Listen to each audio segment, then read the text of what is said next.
Hey everyone, and welcome to today's Explainer, right here on The English Effect. Today, we are immersing ourselves in a truly cinematic English learning experience. We're going to look at something we all have to do, but honestly, nobody actually likes doing: navigating awkward daily mistakes. We'll be pulling from some incredible linguistic research and practical communication guides to figure out how to handle these everyday situations naturally, confidently, and professionally in English. Let's get into it. Okay, let's dive right in with a scenario. Picture this. You're in a crowded, modern cafe. You turn around just a little too quickly and splash. You've just spilled your hot latte all over a total stranger's clean white shirt. Complete panic sets in, right? Your heart is beating faster. What is the very first thing that comes out of your mouth in English? How do you fix it without making the whole thing incredibly awkward? Well, that brings us to our very first essential vocabulary word of the day: apologize. To apologize simply means to say that you're sorry for doing something wrong.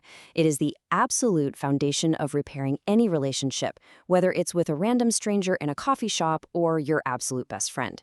Today, we are mastering the true art of how to apologize effectively. So let's start small with everyday accidents and mistakes. We're focusing on those little common slip-ups that just happen in our modern daily lives. Take a look at this. Someone completely absorbed in their phone while walking outside. I mean, we've all been there, but what happens next? They bump straight into someone else. Accidentally hitting someone or getting in their way just because you weren't paying attention is literally one of the most common daily mistakes we make. The crucial point here is exactly how you react.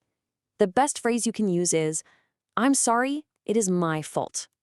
I really want to highlight that word, fault.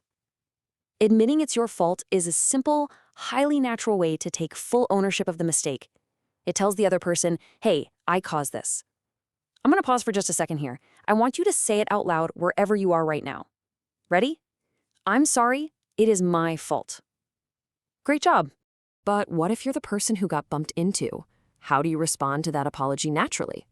You definitely don't want to sound too formal or stiff. Instead, you can use these fantastic casual conversational phrases. Don't worry about it, or never mind. Notice those keywords, worry and mind. They instantly release the tension and let the other person know that everything is perfectly okay. All right, let's level up a bit. Explaining broken plans. We're leaving the calm cafe behind and stepping out into situations where the stakes are a little bit higher, like running late or completely forgetting a friend's birthday. Oh, man, you can just feel the stress rising, can't you? You've missed the bus, you're running late for a really important business meeting, or maybe a long-planned coffee date with a good friend. You're sweating, constantly checking your watch. We all know exactly how this feels. When you finally do arrive, you have a big choice to make. Are you going to make an excuse, or are you going to explain? Making an excuse often sounds super defensive, like you're actively trying to shift the blame away from yourself.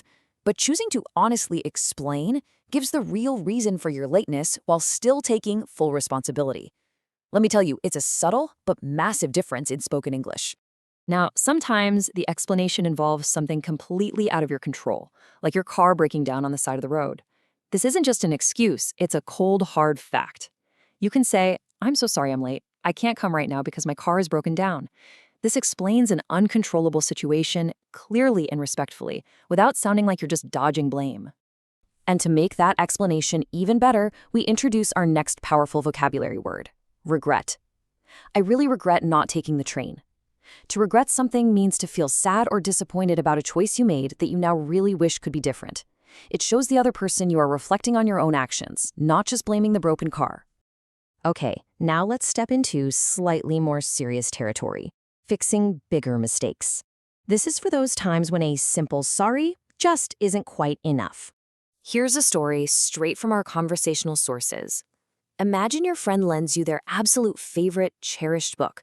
You leave it on the grass for just 1 minute, and your adorable but incredibly naughty new puppy decides to chew the pages to pieces. This isn't just bumping into someone on the street. Real damage has been done here. For a bigger mistake like the chewed-up book, we need stronger words. We actually call these apology intensifiers. So instead of just a basic "I apologize," you'd say, "I sincerely apologize." Sincerely means genuinely, truly, right from the bottom of your heart. Or you can say, "I feel so bad." Adding these intensifiers totally elevates your English and shows the real depth of your feeling. Try saying it with me real quick. I sincerely apologize. Excellent. After using those intensifiers, your ultimate goal is to ask your friend to forgive you. To forgive means to stop being angry with someone for a mistake they made. You might say, "Please forgive me for ruining your book." It's a really vulnerable and highly respectful way to communicate in English. Now, if you have a truly great friend, they might actually respond with this beautiful phrase: "Please don't blame yourself." We talked about fault earlier, right? Blame is similar. It means holding someone responsible for something bad. By saying "don't blame yourself," they're reassuring you that they value your friendship way more than the damaged item. But hold on. Remember, even if they forgive you, you aren't completely finished yet. The source materials highlight a critical concept here: making amends. To make amends means taking actual physical action to make the situation right again. You can't just say sorry for the chewed-up book. Making amends means you literally go down to the bookstore and buy them a brand new copy. So, let's tie all of this fantastic vocabulary together into the 4 steps to saying sorry. This is a structured, professional framework that absolutely works in everyday life and global business.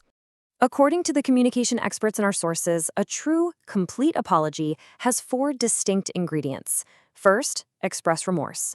Second, admit responsibility. Third, make amends. And fourth, promise action. If you skip any of these, your apology might sound a bit weak or insincere.